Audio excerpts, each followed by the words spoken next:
Eh bien bonsoir à tous les amis, supporters, supportrices parisiens, amoureux du football, supporters d'autres clubs. Bienvenue à vous. Supporters marseillais, marseillaises, prenez place, bienvenue à vous également. Eh oui. Bon, et supporters d'autres clubs, amoureux du football tout court, vous n'êtes pas exclus aussi de prendre place. Voilà les amis, puisque je voudrais parler en fait de Hugues Ouvrard, le nouveau directeur général Head of Football.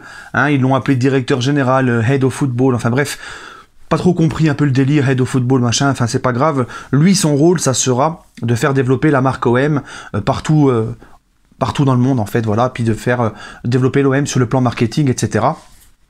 Alors, avant de commenter, avant de cracher votre venin, avant même de voir la vidéo, c'est pas une vidéo pour me payer la gueule de l'OM et des supporters de l'OM. Au contraire, c'est une vidéo parce que ce qui se passe encore aujourd'hui à Marseille, ça me renforce encore plus sur ce que je vous dis depuis un certain temps sur le football de maintenant. Voilà. Donc c'est pour ça que je voudrais en parler.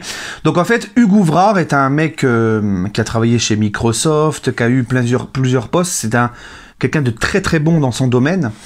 Donc a été choisi, il avait même travaillé à l'OM TV, etc. il y a 20 piges en arrière, je crois. Voilà, c'est un mec qui est là pour faire développer donc la marque OM et développer donc Marseille sur le plan marketing. Bon, jusqu'ici tout va bien. Le seul petit hic, et ça a fait grincer des dents du côté des supporters marseillais, et je les comprends, parce que si c'est dans le cas inverse, j'aurais pété un plomb aussi, d'accord ? Au même titre qu'on a pété un plomb quand Meunier a liké le tifo de l'OM, etc. C'est des choses qu'en tant que supporter, tu ne peux pas accepter. Le mec, il est dans ton club, dans l'organigramme de ton club, et c'est un supporter du club rival. Alors nous, on en rigole, supporters parisiens, parce que ça nous fait marrer, on chambre, c'est la rivalité et tout, ce qui est normal. Et ça aurait été le cas contraire, on aurait eu un mec dans notre organigramme qui serait supporter de l'OM et qui l'aurait affiché sur les réseaux sociaux. Les Marseillais nous auraient pas loupé, au même titre qu'ils nous ont pas loupé à l'époque quand Meunier a fait son like du tifo et quand moi j'avais gueulé. Maintenant c'est le contraire, c'est les supporters marseillais qui pètent un câble, qui gueulent, voilà. Parce que j'estime que Jacques-Henri Hérault, les gars, qu'on me fasse pas croire qu'il était pas au courant. Hugues Ouvrard qui a fait des tweets, ici c'est Paris, on lui a aussi posé la question sur Twitter, ce soir il y a Metz-Marseille, tu supporteras qui? Il a dit Metz, il a envoyé deux, trois petits tweets en rabaissant l'OM, bon, voilà.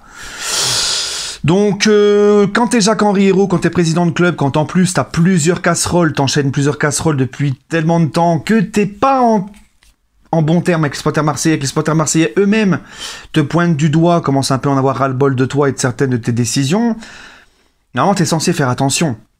T'as vu? Mais lui, non. Il te met un mec comme ça qui est supporter du club rival et là, là ça passe pas, tu vois. On n'a qu'à voir la réaction des supporters de l'OM, tout simplement. Ils le disent eux-mêmes.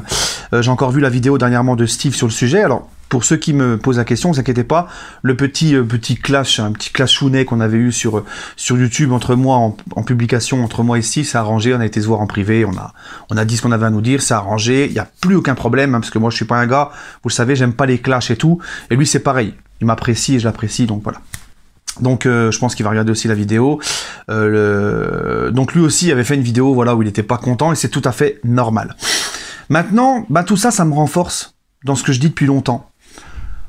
Dans le foot, on regarde plus tout ça. Dans le foot, maintenant, on ne considère plus comment va penser le supporter. Non, on s'en fout. Ce qui compte, c'est faire du pognon.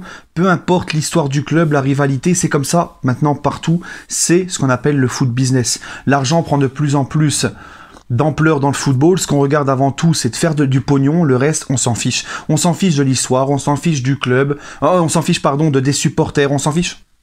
On s'en fout de tout ça. C'est plus prioritaire. Et les mecs, que ça soit les footballeurs pros ou les mecs qui dirigent les clubs, les investisseurs et tout, ils sont pas dans le même monde que nous, les gars. Ils ne regardent pas de la même manière que nous. Et ça, faut qu'on se le mette dans la tête. Et des exemples, on en a à la pelletée. T'as vu? Donc Jacques-Henri Hérault, comme je vous disais, la moindre des choses, c'est qu'il regarde un petit peu.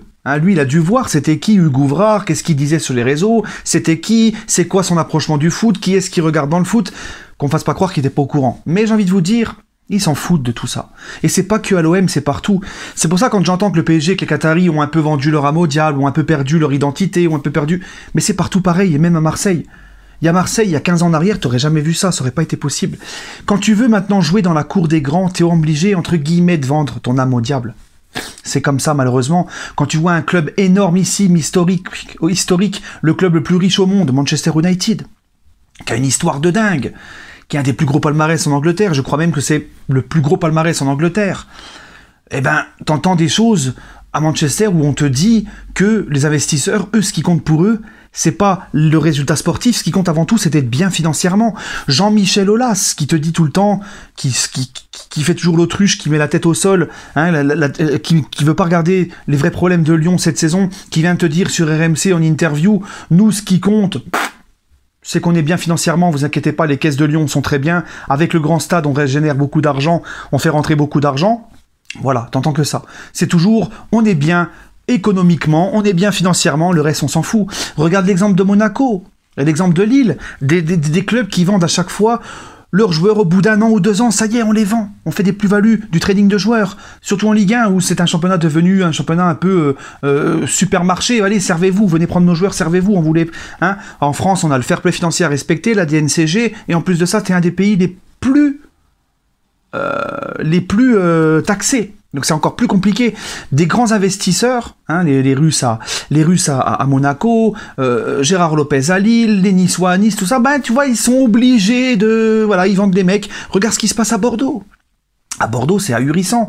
Les mecs sont venus carrément pour s'en mettre plein les poches. On s'en fout du club, on s'en fout de son histoire, on s'en fout des anciens du club qui parlent. La situation est dramatique à Bordeaux. Ce qui compte, c'est le pognon qu'on fait. On s'en fout des anciens qui sont au club, qui travaillent là depuis des années. On leur fait la misère. Il y en a qui sont en burn-out, ils sont en dépression. C'est des vrais trucs qui sont sortis chez les supporters de Bordeaux, au sein des, ce que j'écoute RMC, les anciens qui parlent, mais des anciennes personnes historiques qui travaillent depuis des années au club, on les respecte même pas. Hein, on se fout de eux, les mecs sont en burn-out, en dépression et tout. Tu vois? Et ce qui compte, c'est de faire de l'argent. Voilà, à Bordeaux, ce qui compte, c'est faire de l'argent. Quand tu vois qu'à Bordeaux, t'as des mecs qui sont dans la direction, dans l'organigramme du club, qui se trimballent dans les locaux avec des maillots et des survêtements du PSG, moi, ça me choque. Pourtant, je suis supporter parisien, ça me choque. Quand je vois qu'à Bordeaux, on laisse une PSG Academy dans une ville comme Bordeaux, où le club a vraiment une identité forte dans la ville, qui représente vraiment la ville, qui a une histoire, c'est un des plus grands clubs historiques. Enfin, Bordeaux fait partie des clubs historiques en France, ils ont un très bon palmarès. Ben, quand tu vois des trucs comme ça, moi, ça me choque. Pourtant, je suis un supporter parisien. Mais ça me choque de savoir qu'à Bordeaux, il y a un PSG Academy, par exemple, tu vois, c'est surtout dans le sud comme ça, tu vois, c'est, bah moi ça me dérange un peu, je comprends la colère des supporters bordelais, et ben on se rend compte qu'en fait on respecte plus le supporter. Quand tu vois des joueurs comme Payet, par exemple, bon lui il l'a dit, mais les autres l'ont pas dit, mais c'était pas que Payet, énormément de joueurs ont pas voulu baisser leur salaire pendant le confinement, et nous ça nous choque. Mais c'est parce qu'ils ne sont pas dans le même monde que nous. Et ça, nous, supporters, on n'arrive pas à se le mettre dans la tête. Il faut se le mettre dans la tête. Et c'est encore un signe que ce qui compte avant tout, c'est le pognon. On s'en fout de la rivalité, on s'en fout de l'histoire, on s'en fout des limites à ne pas dépasser, on s'en fout de ce que les supporters pensent. Les mecs ne pensent pas comme nous.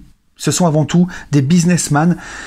Et dans le football de maintenant, si tu veux bouffer à la table des grands, si tu veux espérer faire des grandes choses sur le long terme, jouer la Coupe d'Europe chaque année, faire des choses, faire une rentrée d'argent en jouant chaque année la Ligue des Champions, etc., etc., si tu veux espérer faire des belles choses, t'es obligé de rentrer dans ce foot bling-bling. C'est comme ça. Regardez les prix des joueurs actuellement. Hein? Mais tout le monde est touché par ça, en fait. Ça veut dire que même un mec comme Osimhen, il va valoir 80 millions, les gars. Le mec n'a qu'une saison en Ligue 1. Tu vois, Aouchiche qui se barre du PSG à Saint-Etienne, qui signe pro à Saint-Etienne, 4 millions d'euros à la prime de la signature, 100 000 euros par mois. Un mec qui a même pas 5 matchs de Ligue 1, c'est le foot de maintenant, c'est comme ça. T'as vu? Il n'y a même plus le respect de son club formateur. Le mec, il aurait pu signer 4-5 ans au PSG pour remercier son club formateur, jouer 1 ou 2 ans sous la forme d'un prêt à Saint-Etienne, puisqu'on nous sort l'excuse du temps de jeu. Mais non, il n'y a plus de... À la Juve, une grande institution comme la Juve, c'est pareil, les gars. Hein, c'est pareil. Sarri, ancien entraîneur de Naples, actuellement à la Juventus, qui te dit c'est pas grave de perdre à Naples parce que j'ai Naples encore dans mon cœur. Mais ça, c'est une aberration quand tu connais l'histoire entre la Juve et Naples, l'histoire de rivalité entre les deux clubs. Mais c'est une aberration pour les supporters d'entendre ça. Mais on s'en fout. On s'en fout, puisque les mecs qui sont dans le football professionnel ne voient pas la même chose que nous. Ils ne voient pas comme nous, les supporters. Et il y a un truc qui m'a marqué, c'est à l'after, quand ça parlait de ça. T'avais Jonathan McCarty, Jérôme Roten et Kevin Diaz. Alors t'avais Jérôme Roten et Kevin Diaz qui sont des anciens joueurs professionnels, et McCarty qui a jamais été joueur de football professionnel. D'accord? Donc il n'a pas été dans ce monde-là.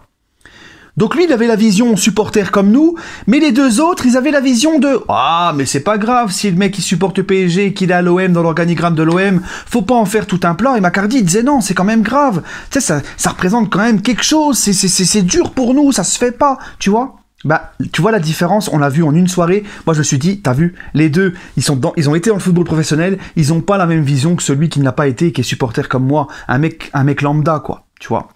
C'est comme ça, c'est le foot d'aujourd'hui, et c'est pour ça quand j'entends des supporters de l'OM dire le PSG, vous avez vendu votre âme au diable, mais l'OM, vous allez voir, petit à petit, ça va se faire aussi, et encore pire, si Boudjelal, il débarque avec sa clique, en investissant, en mettant beaucoup de pognon, ça va être comme ça va être pareil, t'es obligé de poursuivre la cadence, c'est obligé, sinon tu joues quasiment plus rien, hein, tu fais la Ligue Champion une fois tous les 10 ans, tu finis sur le podium une fois tous les 10 ans, et voilà, tu vois, t'es obligé maintenant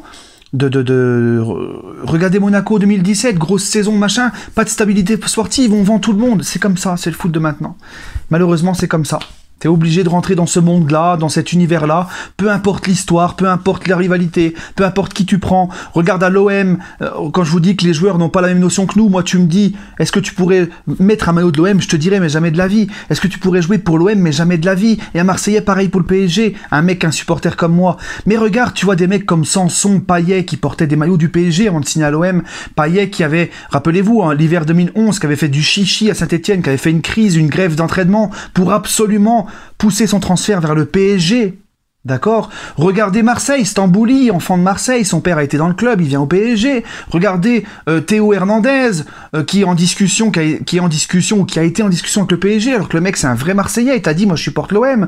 Griezmann, qui s'affiche sur les réseaux sociaux, qui met des maillots de l'OM à son fils, qui dit allez l'OM machin. Si demain il a encore mal au Barça, que le PSG vient avec un gros chèque, il y va au PSG. Donc voilà, c'est comme ça les gars. C'est comme ça, c'est pour ça que je vous dis, il faut qu'on prenne du recul avec les joueurs, qu'on arrête. Mais moi, je vous dis la vérité, je continuerai quand même à dénoncer quand ça me plaira pas, quand les joueurs nous respecteront pas, l'histoire du club, les rivalités. Moi, c'est quelque chose de plus fort que moi, je peux pas, je serai encore là à gueuler. Eh oui, je serai encore là à gueuler. Si je vois un gars comme Meunier qui like un tifo du rival ou machin, oui. Mais la conclusion, c'est que les mecs, ils en ont plus rien à faire de tout ça. Tout simplement. Et Marseille, c'est pareil. Regarde à Bordeaux. Ils ont enlevé le nom Girondin sur le nouveau logo. Parce que juste mettre Bordeaux en gros et pas mettre Girondin, bah, ça fait plus vendre en Chine, machin. C'est les amateurs de grands vins. C'est comme ça, les gars. C'est comme ça, c'est le foot business. Voilà. Et nous, ben, ça nous chagrine, tout ça, mais on est obligé de suivre le mouvement. On est obligé de faire avec. Et ce qui se passe à Marseille avec ce nouveau mec, ben, ça m'étonne même plus. Voilà. C'est déplorable, mais ça m'étonne plus. Et nous, bah, des supporters, on est obligé de faire avec et de voilà. Et de plus en plus, toutes ces valeurs-là, toutes ces choses vont se perdre. Et voilà, les amis. Bref, j'espère que je me suis bien exprimé. Ça a été un petit peu long. Prenez soin de vous et allez Paris.